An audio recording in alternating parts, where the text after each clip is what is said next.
Assalamualaikum, this is Maruf Khan. Welcome back to another video. I hope you all are doing well. So इस video में हम लोग times collegiate first year zoology का section B करेंगे, non reasoning questions. Times collegiate के non reasoning question number 9 से non reasoning question से start है। Right a short note on. So pneumonia, otitis media, ulcer वगैरह पे नोट लिखना है। तो pneumonia lower respiratory tract infection है जो कॉज होता है बैक्टीरिया से, वायरस से, फंजाई से। क्या होता है कि अपर रेस्पिरेटरी ट्रैक इन्फेक्शन होता है और कुछ लोअर रेस्पिरेटरी ट्रैक इन्फेक्शन होता है। तो नमोनिया एक लोअर रेस्पिरेटरी ट्रैक इन्फेक्शन है और इस डिजीज़ में जो एयर सैक होते हैं वो फिल्ड हो जाते हैं म्यूकस से। लंग्स में जो एयर सैक होते हैं, अब क्या होता है कि सिम्टम्स हैं bacterial pneumonia, viral pneumonia. Viral pneumonia के इन्फेक्शन होते हैं headache, fever, finger nail became bluish, जो फिंगर नेल्स होते हैं वो ब्लू हो जाते हैं। कफ होती है विद ब्लडी म्यूकस, म्यूकस आ रहा होता है, फास्ट ब्रीथिंग होती है। जबकि वायरल इन्फेक्शन में भी मोर और लेस यही सिम्टम्स होता है। एडिशनल ये होता है कि इसमें मस्कुलर पेन होता है और वीकनेस होती है। अब माइकोप्लाज्मा नमोनिया है तो ये इसके भी सिम्टम लेस और मोर यही होते हैं, बट इसमें क्या होता है कि इसमें एक्यूट कफ होती है और म्यूकस सिक्रीशन इसमें भी हो रही होती है, लेकिन ब्लड नहीं होता। ब्लड होता है बैक्टीरियल नमोनिया में। ट्रीटमेंट इसकी ये होती है कि यूजली एंटीबायोटिक्स प्रेस्क्राइब करते हैं फिजिशियन और एनालाइज किया जाता है डॉक्टर्स की एडवाइस पे। इसके ये ट्रीटमेंट होती है। ओटाइटिस मीडिया एक इन्फेक्शन है मिडल एयर का, जो रिजल्ट होती है कि यूस्टेशियन ट्यूब इसकी फेलियर हो जाती है और ये फिर जो यूस्टेशियन ट्यूब है ये थ्रोट और मिडल एयर के बिटवीन एक ब्रिज टाइप का होता है। तो टर्म्स ये होता है कि फीवर होता है, अनबैलेंस हो जाती है बॉडी पोजीशन। यही है कि जब आप एयर ड्रॉप्स यूज़ करे जाते हैं, क्योंकि पल्मोनरी ट्यूबरक्लोसिस तो ये क्रोनिक इन्फेक्शन है लंग्स का जो कॉज होता है बैक्टीरियम, जिसको हम कहते हैं माइकोबैक्टीरियम ट्यूबरक्लोसिस। ये टीबी भी कहा जाता है इसको, पल्मोनरी ट्यूबरक्लोसिस टीबी। इसके सिम्टम्स ये होते हैं कि अर्ली सिम्टम्स में ये होता है कि कफ होती है विद लाइट फीवर भी होता है। मिल्ड सिम्टम्स ये होते हैं कि उसके बाद जो आगे सिम्टम्स होते हैं वो ये होता है कि लो ग्रेड फीवर शुरू हो जाता है, चेस्ट पेन होता है। आगे जो लेट सिम्टम्स होते हैं वो ये होता है कि वेट लॉस, ब्रीथ इलनेस। क्या होता है कि सांस नहीं आ रही होती, कफिंग बहुत ज़्यादा हो जाती है। तो टीबी में ये आप लोगों ने सिम्टम्स भी देखे होंगे कि बहुत ज़्यादा कफिंग होती है उनको। ट्रीटमेंट में ये है कि लाइट वार्म वाटर यूज़ किया जाता है, जो लिक्विड फूड यूज़ किया जाता है। प्रोलॉन्ग ट्रीटमेंट ये डॉक्टर्स की एडवाइस पे होती है। अब है डाइस्पेप्सिया। सो ये क्या होती है कि ये एक इनपरफेक्ट या इनकम्प्लीट डाइजेशन होती है और ये ड्यू टू होती है पेप्टाइड अल्सर या फिर more acidity in the stomach.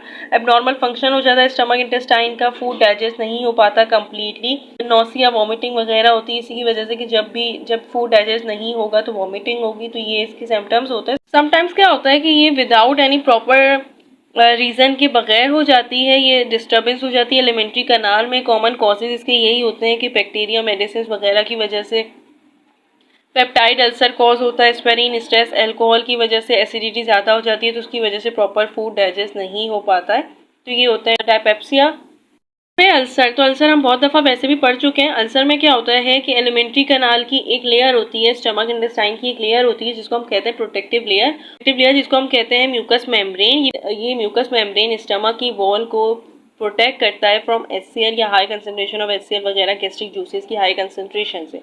तो जब भी ये जो म्यूकस लेयर होती है, म्यूकस मेम्ब्रेन होती है एलिमेंट्री कनाल की, ये डैमेज हो जाती है किसी भी एंजाइम की वजह से, HCl की वजह से, कॉज होता है अल्सर जिसको हम कहते हैं पेप्टाइड अल्सर। ये एक पेनफुल कंडीशन होती है। ये कॉज हो जाती है बैक्टीरिया की वजह से या वायरस की वजह से, एस्पिरिन, अल्कोहल की वजह से भी हो सकती है। अल्सर में अकर होता है in the stomach, in the upper region of the duodenum और in the lower region of the oesophagus. ये सिम्टम्स अल्सर के ये होते हैं कि लॉस ऑफ एपेटाइट, भूख का मर जाना, एब्डोमिनल पेन होता है, नौसिया, वॉमिटिंग वगैरह इसके सिम्टम्स होते हैं। और ये होता है कि इसकी ट्रीटमेंट ये है कि एंटीबायोटिक्स को यूज़ किया जाए और या तो फिर प्रोटॉन पम्प इनहिबिटर को यूज़ किया जाए, जिसकी वजह से इसकी कंसनट्रेशन जो HCl की कंसनट्रेशन ज़्यादा हो गई है गैस्ट्रिक जूस की, तो वो कम हो सके। क्वेश्चन नंबर 10 है, इसमें डिफरेंस दिए हुए थे। तो डिफरेंस DNA और RNA में करना है। DNA एक डबल स्टैंडर्ड स्ट्रक्चर होता है, ये डीऑक्सीराइबोज शुगर होती है इसकी। और इसमें क्या होता है कि RNA एक सिंगल स्टैंडर्ड स्ट्रक्चर होता है। DNA हेरिडिटरी मटेरियल होता है, जबकि RNA यूज होता है फॉर प्रोटीन सिंथेसिस ट्रांसलेशन में। इसमें राइबोज शुगर होती है जिसका फॉर्मूला होता है C5H10O5, जबकि इसमें डीऑक्सीराइबोज शुगर होती है, इसका फॉर्मूला होता है C5H10O4। ये है कि अबाउट 90% डीएनए फाउंड होता है न्यूक्लियस में, जबकि आरएनए 90% होता है साइटोप्लाज्म में और 10% होता है न्यूक्लियोलस में, जहाँ पे राइबोसोम्स बनते हैं और राइबोसोम्स को प्रोटीन फैक्ट्री कहते हैं जिससे प्रोटीन बनते हैं। इसमें सबसे मेन डिफरेंस ये होता है कि डीएनए में थायमाइन प्रेजेंट होता है, जबकि आरएनए में यूरेसिल प्रेजेंट होता है। डिफरेंस होते हैं, ये हेरिडिटी मटेरियल होता है यूज होता है प्रोटीन सिंथेसिस में, ये आप अपनी तरफ से भी लिख सकते हैं। ओपन टाइप सर्कुलेशन और सर्कुलेशन, तो open type circulation blood capillaries absent होती हैं, ब्लड ओपनली फ्लो कर रहा होता है। इसमें ब्लड कैपिलरीज प्रेजेंट होती हैं, ब्लड कैरी करता है ऑक्सीजनेटेड ब्लड, और है वो कैरी नहीं करता इसमें ऑक्सीजनेटेड ब्लड। इसमें ब्लड कलरलेस होता है क्योंकि एब्सेंस होती है हीमोग्लोबिन की, जबकि इसमें ब्लड रेड होता है due to presence of haemoglobin. ये इसके सिम्टम्स है। Close type circulatory system human में प्रेजेंट होता है, मैमल्स में प्रेजेंट होता है, जबकि open type circulatory system arthropoda में प्रेजेंट होता है जिसमें बॉडी कैविटी हीमोसील होती है।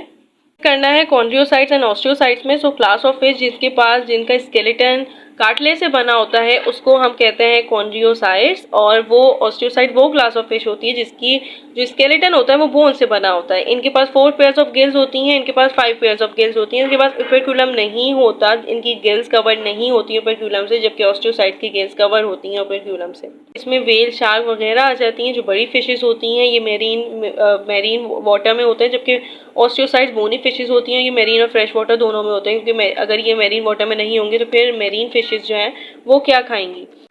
तो ये होते हैं इनके डिफरेंस। आर्टरीज और वीन्स में डिफरेंस करना है तो arteries are the blood vessels which carry the blood away from the heart. ये away from the heart blood को लेती हैं, मूव करवाती हैं, जबकि वीन्स मूव करवाती हैं ब्लड को towards the heart. Blood pressure high होता है आर्टरीज में, जबकि ब्लड प्रेशर लो होता है वीन्स में। इसमें ये होता है कि ल्यूमेन इनका बड़ा होता है, जबकि ल्यूमेन इनका बहुत कम होता है डायमीटर में। आर्टरीज डिस्ट्रीब्यूट करती हैं blood to the body organ. एक ऐसी ब्लड वेसल्स होती हैं जो मूव करती हैं ब्लड को टूवर्ड्स द हार्ट, तो ये पूरे बॉडी ऑर्गन से कलेक्ट करती हैं और फिर टूवर्ड्स द हार्ट मूव करती हैं, जबकि आर्टरीज क्या है कि ब्लड से लेके जाती हैं और डिस्ट्रीब्यूट करती हैं to all the body organs. Question number 11 में मैकेनिज्म बताना था एंजाइम का। तो मेटाबॉलिक रिएक्शन सारे के सारे कैटेलाइज होते हैं एंजाइम से बायो कैटलिस्ट एंजाइमेटिक एक्टिविटी जो कैटाबॉलिज्म करते हैं, मेटाबॉलिज्म करते हैं, लाइक मेटाबोलाइज करते हैं केमिकल रिएक्शंस को। अगर एंजाइम्स ना हो तो केमिकल रिएक्शन बॉडी के हो ही ना पाए। तो during this reaction substrate bind होता है active side of the enzymes, and enzyme के पास एक स्ट्रक्चर होता है जिस कॉम्प्लीमेंट्री होता है टुवर्ड्स द सबस्ट्रेट, और फिर क्या होता है कि ये एंजाइम सबस्ट्रेट कॉम्प्लेक्स जिसको हम ES कहते हैं ये बना लेता है। आगे क्या होता है कि ES कॉम्प्लेक्स बन गया, एंजाइम सबस्ट्रेट कॉम्प्लेक्स बन गया। अब क्या होता है कि एंजाइम कन्वर्ट हो जाता है प्रोडक्ट में, और वो फिर हम बोलते हैं कि ये एंजाइम प्रोडक्ट है। एंजाइम प्रोडक्ट कॉम्प्लेक्स है but remain attach with the enzyme और फॉर्म करता है एंजाइम प्रोडक्ट कॉम्प्लेक्स, और देन द प्रोडक्ट रिलीज हो जाता है active site of the enzymes. और फिर कि जब सबस्ट्रेट बनता है ना तो शेप अलग हो जाती है और फिर कैटालाइटिक एक्टिविटी परफॉर्म होती है। तो क्या होता है कि क्वांटिटी और शेप ऑफ एंजाइम वापस से सेम हो जाते हैं then after the chemical reaction, क्योंकि अगर आपने पढ़ा हो तो आपको पता होगा कि एंजाइम्स नहीं होते, वो वापस से हमें मिल जाते हैं केमिकल रिएक्शंस में। इसमें ये एंजाइम सबस्ट्रेट से मिला, एंजाइम के active site enzyme substrate complex बना, एंजाइम प्रोडक्ट कॉम्प्लेक्स बन गया, सबस्ट्रेट प्रोडक्ट में हो गया, इन दोनों का डिफरेंस हुआ, ये दोनों डिफ्रेंशिएट हो गए, दोनों बिल्कुल अलग सेपरेट हो गए, एंजाइम और प्रोडक्ट बन गया। और करके दिया हुआ है क्वेश्चन नंबर 11 में, और करके दिया हुआ है इनहिबिटर्स और उसकी टाइप्स जो है मॉलिक्यूल्स, वो इनहिबिटर्स वो मॉलिक्यूल्स होते हैं जो एंजाइम की एक्टिविटी को डिक्रीज कर देते हैं। प्रोडक्ट रिक्वायर्ड नहीं होते तो क्या ज़रूरत है, एंजाइम अगर प्रोडक्ट वापस बनाते रहेंगे तो क्या होगा कि इसमें एनर्जी यूज़ होती है, एनर्जी यूज़ हो रही है, तो जब ज़रूरत ही नहीं है तो क्या होता है कि ये जाके पहले वाला जो फर्स्ट एंजाइम होता है उस पर जाके बैठ जाता है कि भाई हमें प्रोडक्ट की ज़रूरत नहीं है, बंद करो इसको। तो ये एंजाइम की एक्टिविटी को डिक्रीज कर देते हैं। टाइप्स के होते हैं कॉम्पिटिटिव, नॉन कॉम्पिटिटिव और अनकॉम्पिटिटिव। वैसे ये 2 टाइप्स के होते हैं मोस्टली, बस आपकी बुक में ये 3 टाइप्स के दिए हुए हैं।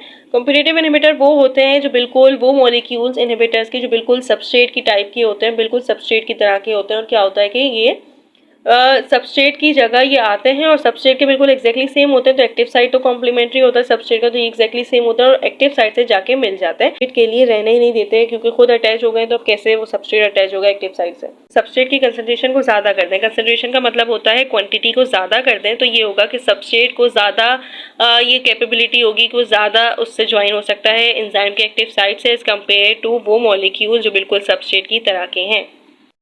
अब नॉन कम्पिटिटिव इनहिबिटर है, तो नॉन कम्पिटिटिव इनहिबिटर वो होते हैं जो कम्पीट नहीं करते। ये इनसाइड होता है और एक away from the active site होता है जिसको हम कहते हैं एलेस्टोरिक साइट। तो non competitive inhibitor active site से नहीं मिलेंगे, एलेस्टोरिक साइट से मिलेंगे, और फिर क्या होगा कि एंजाइम के स्ट्रक्चर को बिल्कुल चेंज कर देंगे, उसकी वजह से सबस्ट्रेट कंबाइन ही नहीं हो सकता एक्टिव साइट से।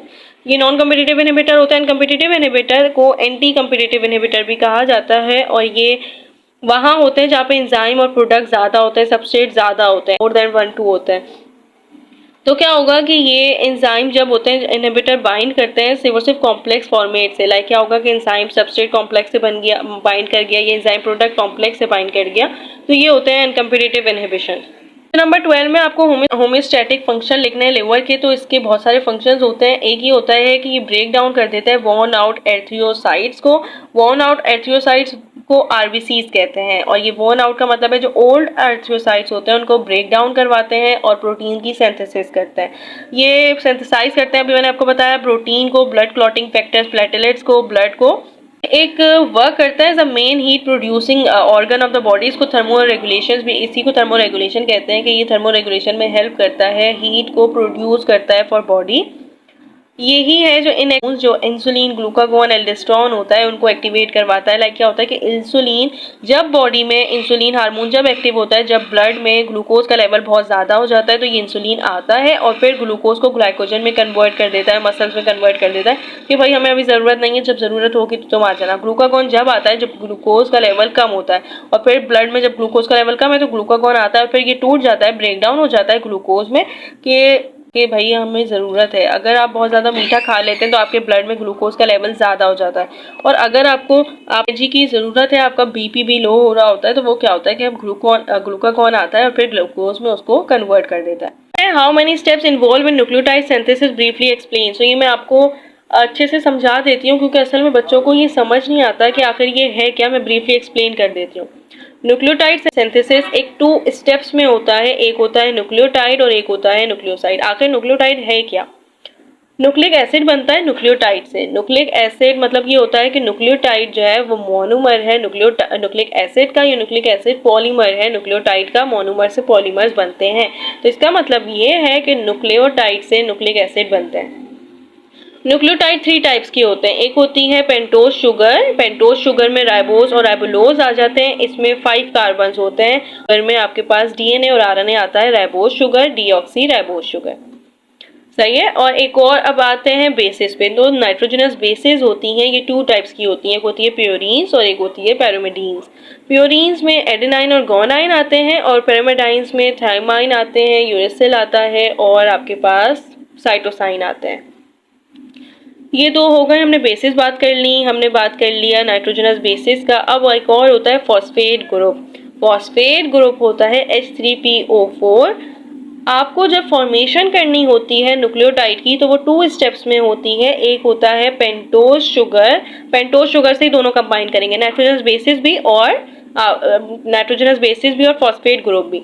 पेंटोज शुगर से जब 5th कार्बन पे, 5 कार्बन है ना पेंटोज शुगर में, तो जब 5th कार्बन पे अटैच होगा फॉस्फेट ग्रुप तो वो बनता है न्यूक्लियोटाइड। फर्स्ट स्टेप क्या होता है कि पेंटोज शुगर कंबाइन होती है नाइट्रोजनस बेसिस पे एट फर्स्ट कार्बन, और वो फॉर्म करता है न्यूक्लियोसाइड। और देन एक और फॉस्फेट ग्रुप आता है H3PO4, और ये अटैच करता है 5th कार्बन से पेंटोज शुगर पे और फॉर्म करता है न्यूक्लियोटाइड। तो ये होती है इसकी सिंथेसिस। आई होप आप लोगों को समझ आया होगा। ये बहुत कंफ्यूजिंग होता है बट ये बहुत इजी भी है अगर आप ध्यान से पढ़ें। 14 में एवोल्यूशनरी एडेप्टेशंस लिखनी है फाइलम प्लेटीहेलमिन्थस की। सो इसमें डाइजेशन ये होती है कि इसका गैस्ट्रोवेस्कुलर कैविटी होती है जिसको हम एलिमेंट्री कनाल कहते हैं, जिसको हम गैस्ट्रोइंटेस्टाइनल ट्रैक्ट कहते हैं, गट जिसको कहते हैं। तो सम एनिमल्स में ये ब्रांच होती है और ओपन आउटसाइड बाय माउथ होती है, जैसे कि हम जिसको कह रहे हैं प्लेनेरिया। जैसे प्लेटीहेलमिन्थस कौन से होते हैं? प्लेटीहेलमिन्थस ए सिलोम होते हैं, एक होता है स्टिलमिन्थस वो पेसिडियोसिलोम होते हैं, उनके पास फॉल्स कैविटी होती है, जबकि ए सिलोम होते हैं प्लेटीहेलमिन्थस, इनके पास बॉडी कैविटी होती ही नहीं है। प्लेनेरिया ट्रांसपोर्ट इसमें होता है कि कोई भी सर्कुलेटरी सिस्टम इसमें प्रेजेंट नहीं होता, कोई भी स्पेशलाइज्ड सर्कुलेटरी सिस्टम इसमें नहीं है। रेस्पिरेशन डिफ्यूजन के जरिए होती है through the body surface in free living animals like parasite animals, इनके रेस्पायर करते हैं एनारोबिकली। अगर हम बात करें एवोल्यूशनरी एडेप्टेशन ऑफ फाइलम इकोनोडर्म्स, तो इकोनोडर्म मेटासिलोम में आते हैं। ये कॉर्डेटा से पहले होते हैं और ये मैरीन होते हैं, पूरे के पूरे मैरीन होते हैं। ये डाइजेस्टिव सिस्टम जो है वो इसका कंप्लीट होता है, बट सम एनिमल्स में लाइक जो ब्रिस्टल स्टार है वो इनकम्प्लीट भी होता है। इनके पास सिंपल नर्वस सिस्टम होता है बट ब्रेन नहीं होता। इसकी एक्सक्रीशन इसकी ये होती है कि एक्सक्रीटरी ऑर्गन इसमें एब्सेंट होता है, बट डिफ्यूजन के जरिए एक्सक्रीट हो सकता है, अमोनिया एक्सक्रीट हो सकता है। क्योंकि नंबर 15 है, explain briefly the mechanism of ventilation in humans. So ventilation आपको बताना है, मैकेनिज्म बताना है। ये होता है एक एक्सपायरेशन और एक होता है इनहेलेशन। वेंटिलेशन ये होता है कि जो एयर हम ब्रीथ करते हैं या फिर आउट ऑफ द लंग्स करते हैं वो वेरी होता है प्रेशर में। ये होता है कि आपने अगर पढ़ा हो हायर टू लोअर होता है, तो जिसका प्रेशर हायर होगा वहां से एयर मूव करेगी। इसमें होता है कि एक्सपायरेशन और इंस्पायरेशन। एक्सपायरेशन वो प्रोसेस होता है जिसमें इनटेक ऑफ एटमॉस्फेरिक एयर होती है, उसको हम इंस्पायरेशन कहते हैं, इनहेलेशन कहते हैं। और एक्सहेलेशन और एक्सपायरेशन वो होती है जिसमें एक्सहेलिंग होती है कार्बन डाइऑक्साइड की, उसको हम कहते हैं ये एक्सपायरेशन है, या इसको हम कहते हैं कि ये एक्सहेलेशन है।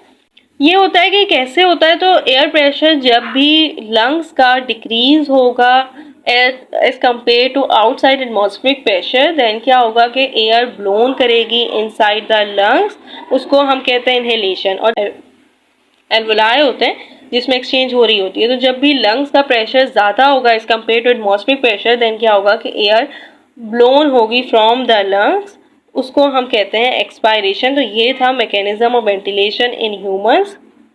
अल्हम्दुलिल्लाह हमने non reasoning question times collegiate के कर लिए हैं। अब नेक्स्ट वीडियो में हम लोग रीजनिंग क्वेश्चंस करेंगे। आदम जी कोचिंग सेंटर, आदम जी कॉलेज के भी मुझे करवाना है, इंशाल्लाह मैं जल्दी करवाऊंगी। आई होप आप लोगों को समझ आया होगा। All the best to all of you. अल्लाह हाफिज़।